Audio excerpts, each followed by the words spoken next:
She risked her empire for one night. Now a secret threatens to destroy everything.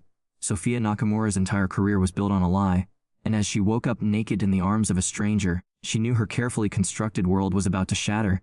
The 32-year-old CEO of Prism Innovations had cultivated an image of unwavering discipline and focus, even allowing industry rumors of her corporate celibacy to flourish as proof of her dedication.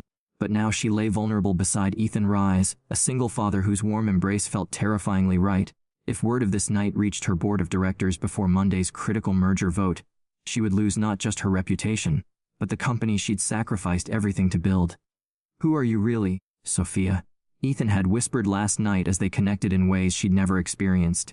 The question haunted her now as morning light filtered through unfamiliar curtains. She was the youngest female CEO in the tech industry, the Ice Queen, who'd transformed a failing startup into a billion-dollar enterprise. But beneath that armor was a woman who'd never allowed herself to be vulnerable, who'd never known what it meant to be truly seen. As Ethan stirred beside her, Sophia faced an impossible choice: retreat to the safety of her carefully controlled existence, or risk everything for something real. The sound of small footsteps in the hallway jolted Sophia fully awake. Ethan's 6-year-old daughter, Zoe, would be entering any moment. Sophia scrambled for her clothes, heart pounding as she whispered urgently, "Ethan, your daughter, Daddy? Is Ms. Nakamura still here? Can she have breakfast with us?" The innocent voice called from just outside the door. Ethan's eyes flew open, meeting Sophia's panicked gaze. "She knows who I am," Sophia hissed, clutching a sheet to her chest. "Of course," he replied with unexpected calmness. "You're the lady from Daddy's computer who's going to help save my school." Sophia froze. "What did you just say?" Ethan sat up, running a hand through his tousled hair. "I wasn't going to tell you until after our meeting on Monday. I'm the developer behind the educational software your company is considering for acquisition. The software you called revolutionary in your email. The one you don't know was created by a single dad coding after his daughter goes to sleep." Sophia's mind raced.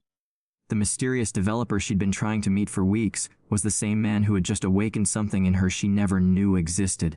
If the board discovered she'd spent the night with someone directly connected to Monday's acquisition vote, they would question her judgment and possibly remove her from the decision entirely. Everything she'd worked for hung in the balance. 2 minutes, Zoe Bear, Ethan called out before turning back to Sophia. "I didn't plan this. Last night at the charity gala when you introduced yourself as just Sophia, I had no idea you were that Sophia Nakamura." Sophia remembered the moment clearly. For one evening, she'd wanted to escape her CEO persona to be someone without the weight of a company on her shoulders. She'd left her assistant and security detail behind, wandered into the hotel bar, and found herself captivated by a man whose warm brown eyes and genuine laugh made her feel like herself for the first time in years. "This can't happen," Sophia whispered, gathering her evening gown from the floor. "The board meeting, the acquisition, everything is at stake. Is that all you're worried about?" "Your company?" Ethan asked, his voice tinged with disappointment. Before Sophia could answer, her phone buzzed with an emergency alert. The headline made her blood run cold. "Anonymous source claims Prism CEO's personal life threatens company future." Someone knew. Someone was already using this against her. "I have to go," Sophia said, her walls slamming back into place. This was a mistake. Ethan reached for her hand. "Was it? Or was it the first real thing in your life in a long time?" Sophia pulled away, unable to meet his eyes. "You don't understand what's at stake." "I understand perfectly," Ethan replied. "I've read every article about the brilliant Sophia Nakamura, but last night, I met a different woman. One who laughed until she cried at my terrible jokes. Who told me about growing up with immigrant parents who sacrificed everything for her future. Who admitted she's terrified of failing the people who depend on her. That's the woman I want to know better." Sophia paused at the door, her armor cracking. "I can't be both people, Ethan." "Why not?" he challenged. The question followed Sophia as she slipped out of Ethan's modest suburban home and into the waiting ride-share she'd summoned. The driver mercifully didn't recognize her. As the car pulled away, Sophia caught a glimpse of Ethan standing at the window, Zoe now by his side, both watching her leave. Something twisted painfully in her chest. Back in her sleek downtown penthouse, Sophia transformed back into the CEO everyone expected. Hair pulled into a severe bun, tailored suit armor against the world. She called an emergency meeting with her PR team and closest advisors. "Damage control," she instructed, sliding her tablet across the conference table. "Someone leaked information about my personal life. I need to know who, how much they know, and how to contain this."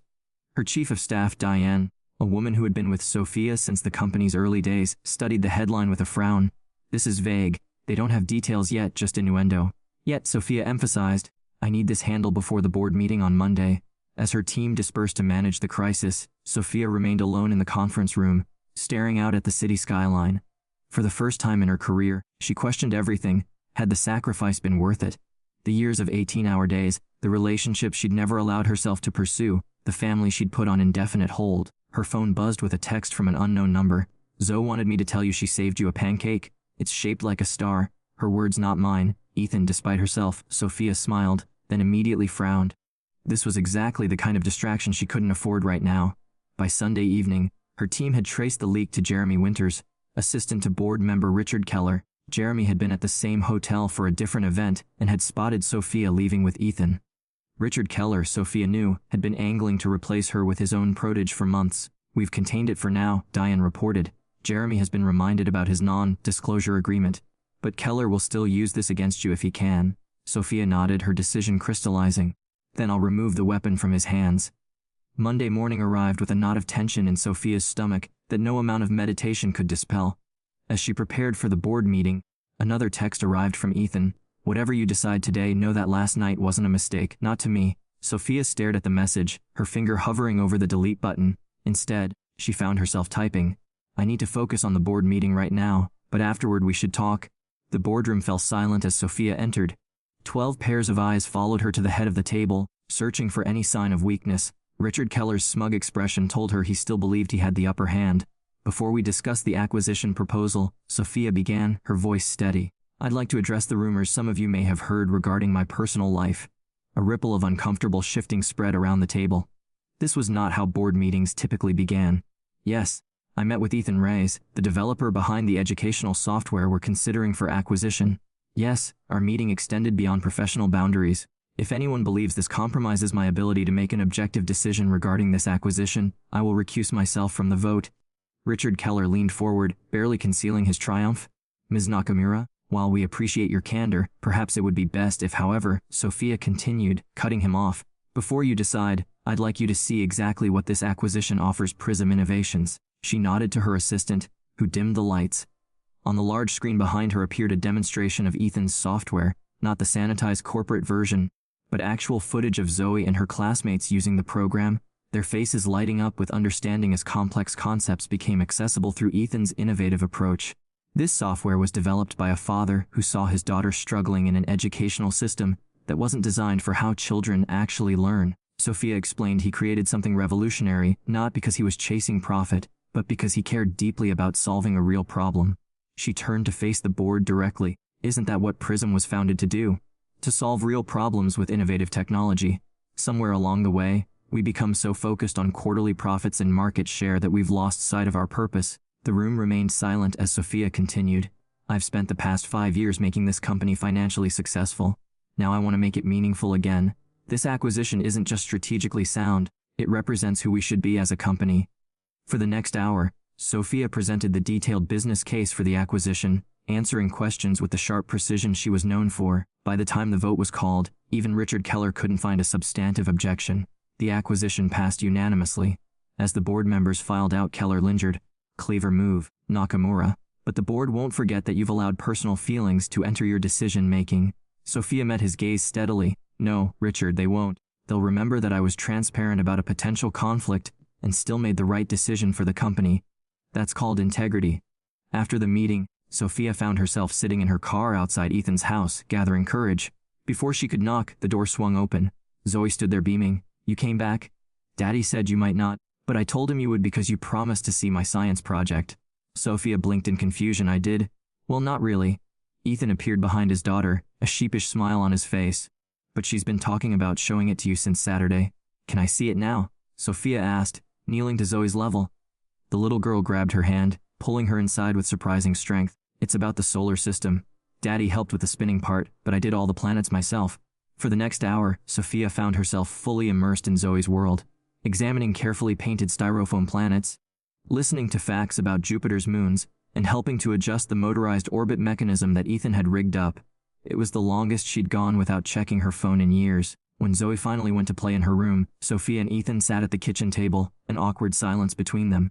The board approved the acquisition. Sophia said finally. Ethan nodded. Your assistant called. We start integration next week. Ethan, about the other night. You don't have to explain, he interrupted. I understand the position it put you in. No, you don't, Sophia said firmly, because I haven't explained it to you. She took a deep breath. My parents came to this country with nothing. They worked multiple jobs so I could have opportunities they never did. When I started Prism, it wasn't just my dream, it was the culmination of their sacrifice. Ethan listened intently as she continued. Success became my only measure of worth. I convinced myself that personal connections were distractions I couldn't afford. The corporate celibacy rumor started years ago, and I never corrected it because it served me. It kept people at a distance and reinforced my image as someone solely dedicated to the company. And now, Ethan asked quietly. Now I'm sitting in a kitchen with dinosaur magnets on the refrigerator, having just spent an hour learning about Neptune from a 6-year-old, and wondering if I've been measuring success all wrong. Ethan reached across the table, his hand covering hers. For what it's worth, Zoe gives you an A in planet knowledge. Sophia laughed, the sound surprising her with its freedom. High praise indeed. Stay for dinner, Ethan asked. Fair warning, it's taco night and it gets messy. I should get back to the office, Sophia said automatically, then paused. But I guess those emails could wait until tomorrow. Over the next few weeks, Sophia found herself creating a new rhythm to her life. She still led Prism with the same sharp intelligence and strategic vision, but she also carved out time for dinners at Ethan's, weekend outings with Zoe, and quiet evenings where she and Ethan talked for hours about everything and nothing. The transition wasn't without challenges. The first time a tech blog ran a photo of Sophia at Zoe's school science fair, captioned, Ice Queen thaws for developer's daughter, she nearly retreated back into her protective isolation. But when she arrived at the office that morning, she found her executive team had printed the article and framed it. We like this version of you, Diane told her. You're still brilliant and demanding, but you smile sometimes now. It's less terrifying.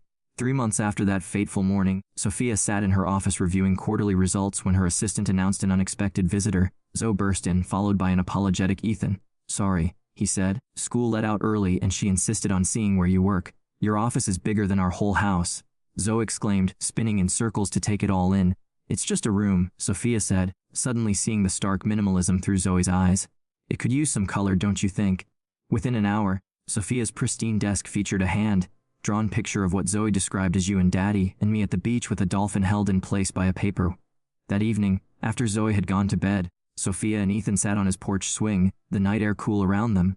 I have something to tell you, Ethan said, an unusual nervousness in his voice. I've been offered a position heading up educational technology at MIT. It's my dream job. Sophia felt a cold weight settle in her stomach. In Boston. That's congratulations. When would you start? That depends, Ethan said, turning to face her, on whether you'd consider opening a Prism office in Boston. Sophia stared at him. You want me to move my company headquarters across the country? Not headquarters, just maybe an innovation lab for the educational division. The division that coincidentally you just put me in charge of. His eyes held both hope and uncertainty. I know it's a lot to ask, but these past months with you, Sophia, I'm falling in love with you, and I hope you might be feeling something similar.